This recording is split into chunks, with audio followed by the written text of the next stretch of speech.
Hello दोस्तों, स्वागत है आपका जय हिंद क्लासेस में। आज मैं आप लोगों को प्राचीन काल के इतिहास से जुड़े जैन धर्म से रिलेटेड इंपॉर्टेंट क्वेश्चन बताऊंगा, जो कि ऑल कॉम्पिटेटिव एग्जाम्स के लिए मोस्ट इंपॉर्टेंट है। आप लोग से रिक्वेस्ट है कि वीडियो शुरू से लेकर अंत तक जरूर देखें। साथ ही जो इस चैनल में नए हो, चैनल को सब्सक्राइब करना ना भूलें। साथ ही वीडियो को ज़्यादा से ज़्यादा शेयर करें, लाइक करें। और वीडियो स्टार्ट करने से पहले आपको बता दो कि डिस्क्रिप्शन बॉक्स में हमारे टेलीग्राम का चैनल का लिंक है, जहाँ से आप हमारे साथ सीधे आसानी से जुड़ सकते हैं।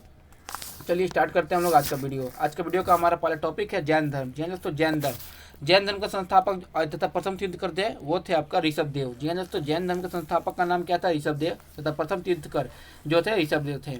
जैन धर्म के 23वें तीर्थकर पार्श्वनाथ थे, जो काशी के राजा अश्वसेन के पुत्र थे। जैन धर्म के 23वें तीर्थकर पार्श्वनाथ थे, जो काशी के राजा अश्वसेन के पुत्र थे। महावीर स्वामी जैन धर्म के 24वें तथा अंतिम तीर्थकर थे। दोस्तों, इससे पता चलता है कि जैन धर्म में कुल 24 तीर्थकर थे। 23वें नंबर पार्श्वनाथ थे और 24वें नंबर जो थे वो महावीर स्वामी थे, जिनका जन्म हुआ था 540 ईस्वी में कुंडाग्राम वैशाली में।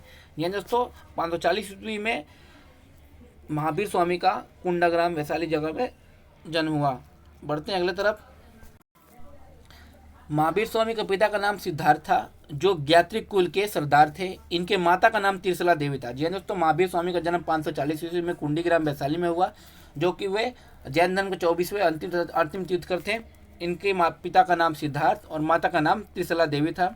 वह लिच्छवी राजा के चेटक की बहन थी। कौन? त्रिशला देवी जो थी वह लिच्छवी राजा चेटक की बहन थी। महावीर स्वामी की पत्नी का नाम यशोदा तथा पुत्री थी इनका, जिसका नाम था प्रियदर्शनी। जी दोस्तों, महावीर स्वामी की पत्नी का नाम क्या है?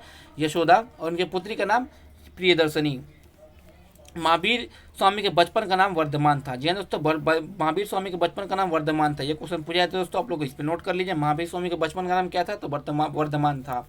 बढ़ते हैं अगले तरफ।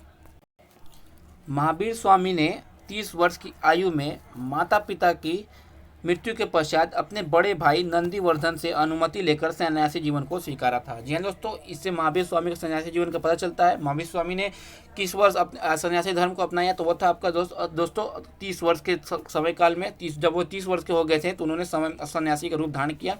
किसकी अनुमति से? तो अपने बड़े भाई के अनुमति, नंदीवर्धन की अनुमति से। 12 वर्ष की कठिन तपस्या के पश्चात जुम्बिका ग्राम में त्रिजुपालिका नदी के किनारे साल के वृक्ष के नीचे इनको ज्ञान की प्राप्ति हुई। इसी समय इनका नाम महावीर पड़ गया। दोस्तों, ध्यान से पढ़िएगा।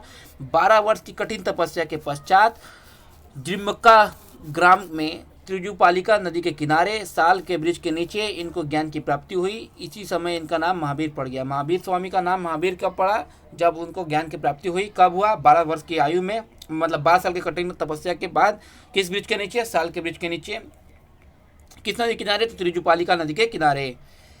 अगले बढ़ते हैं आगे तरफ। इन्होंने अपने उपदेश प्राकृतिक अर्धमागधी भाषा में दिए। जी दोस्तों, इन्होंने जो अपने उपदेश दिए वह कौन सा भाषा में दिए? तो वह दिया दोस्तों प्राकृतिक अर्थात अर्धमागधी भाषा में।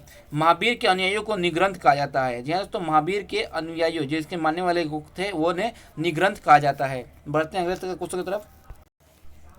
महावीर के प्रथम अनुयायी इनके दामाद जामिल था। जी दोस्तों, महावीर के प्रथम अनुयायी अर्थात शिष्य जो थे, उनके प्रथम इनके दामादी थे। जो प्रियदर्शनी का पति था वो कौन था? जामिल। इनका दामाद ही इनका पहला अनुयायी था। प्रथम जैन भिक्षुणी चंपा थी। महावीर ने अपने शिष्यों को 11 गणधरों में विभाजित किया था। जैन धर्म का सबसे बड़ा केंद्र चंपा नगरी था। दोस्तों, जैन धर्म का सबसे बड़ा केंद्र कौन था? तो दोस्तों वो चंपा नगरी था। जैन धर्म का सबसे बड़ा केंद्र था वो चंपा नगरी था। जैन धर्म के त्रिरत्न हैं। दोस्तों, जैन धर्म के भी 3 रत्न हैं। वो है आपके सम्यक दर्शन, सम्यक ज्ञान, सम्यक आचरण। जैन धर्म के 3 रत्न कौन कौन से हैं? सम्यक दर्शन, सम्यक ज्ञान और सम्यक आचरण। जैन धर्म में ईश्वर की मान्यता नहीं है, इसमें आत्मा की मान्यता है। दोस्तों, जैन धर्म में ईश्वर की मान्यता नहीं है, लेकिन इसमें आत्मा की मान्यता है। बढ़ते हैं अगले तरफ। महावीर स्वामी पुनर्जन्म और कर्मवाद में विश्वास रखते थे। दोस्तों, महावीर स्वामी जो थे वह पुनर्जन्म और कर्मवाद में विश्वास करते थे। मतलब लोगों का पुनः से मतलब वापस से जन्म होना और कर्म में विश्वास रखते थे। जैन धर्म में पूर्ण ज्ञान को केवल्य ज्ञान कहा गया है। जी हाँ दोस्तों, पूर्ण ज्ञान को केवल्य ज्ञान कहा गया है। जैन धर्म का सबसे महत्वपूर्ण सिद्धांत अहिंसा था। जी हाँ दोस्तों, सबसे महत्वपूर्ण सिद्धांत कौन सा था जैन धर्म का? वो था अहिंसा। 72 वर्ष की आयु में महावीर स्वामी की मृत्यु 468 ईसा पूर्व में पावापुरी राजगीर में हो गई। जी हाँ दोस्तों, महावीर की मृत्यु कब होती है महावीर स्वामी की? तो वो होती है दोस्तों 468 ईसा पूर्व में पावापुरी राजगीर में हो जाती है। जैन तीर्थंकरों की जीवनी कल्पसूत्र नामक पुस्तक में है। जी हाँ दोस्तों, ये क्वेश्चन इंपॉर्टेंट हो जाता है, इसको आप लोग लिख लीजिए। जैन तीर्थंकरों की जीवनी की नामक पुस्तक कौन नाम क्या है? तो वो था दोस्तों आपको कल्पसूत्र, जो भद्रबाहु द्वारा लिखी गई है। जैन मठों और बसदी कहा जाता है, जिसे जैन मठों को बसदी कहा जाता है। बढ़ते हैं अगले तरफ। मौर्योत्तर युग में मथुरा जैन धर्म का प्रसिद्ध केंद्र था। जी दोस्तों, मौर्योत्तर युग मतलब मौर्य साम्राज्य के युग में मथुरा जो था जैन धर्म का प्रसिद्ध केंद्र था। खजुराहो, तो खजुराहो मध्य प्रदेश में जैन मंदिर का निर्माण चंदेल शासकों ने करवाया था। जैन धर्म को मानने वाले राजा थे, जैन धर्म को मानने वाले राजा थे जो थे आपके उदयन, दूसरा वंद राजा, तीसरा चंद्रगुप्त मौर्य, चौथा खारवेल, ऑप्शन आपका 5वां नंबर है अमोघ वर्ष, छठा चंदेल शासक। जी हाँ दोस्तों, जैन धर्म को मानने वाले राजा थे, पहले थे उदयन, उसके बाद वंद राजा, चंद्रगुप्त मौर्य, खारवेल, अमोघ वर्ष तथा चंदेल शासक।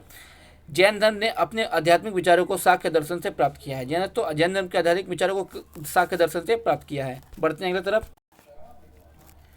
प्रथम जैन संगति 300 ईसा पूर्व में पाटलिपुत्र में हुई थी, जिसका अध्यक्ष स्थूलभद्र था। जी दोस्तों, प्रथम जैन संगति कब हुई थी? तो 300 ईसा पूर्व में कहाँ पे हुई थी? तो पाटलिपुत्र में हुई, जिसका अध्यक्ष कौन था? तो उसका अध्यक्ष था स्थूलभद्र। द्वितीय जैन संगति 6ठी शताब्दी में बल्लभी गुजरात में हुई, इसका अध्यक्ष क्षमा श्रवण था। जी दोस्तों, इसका अध्यक्ष कौन था? क्षमा श्रवण। द्वितीय जैन संगति कब हुआ? 6ठी शताब्दी में हुआ, वो भी कहाँ पर हुआ? तो गुजरात में, बल्लभी गुजरात में हुआ, जिसका अध्यक्ष क्षमा श्रवण था। जैन धर्म 2 भागों में बटा हुआ था। एक पहला श्वेतांबर अर्थात सफेद, दूसरा दिगंबर अर्थात नग्न। श्वेतांबर स्थूलभद्र के शिष्य थे तथा दिगंबर भद्रबाहु के शिष्य थे।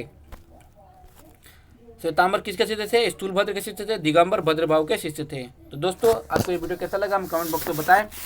एक बार फिर से आपको बता देता हूँ कि नीचे डिस्क्रिप्शन बॉक्स में हमारे टेलीग्राम का चैनल का लिंक है, जहाँ से आप हमारे साथ आसानी से जुड़ सकते हैं। दोस्तों, वीडियो यहीं समाप्त होता है, मिलते हैं अगले वीडियो की तरफ। इसी के साथ वीडियो समाप्त करते हैं। जय हिंद, धन्यवाद।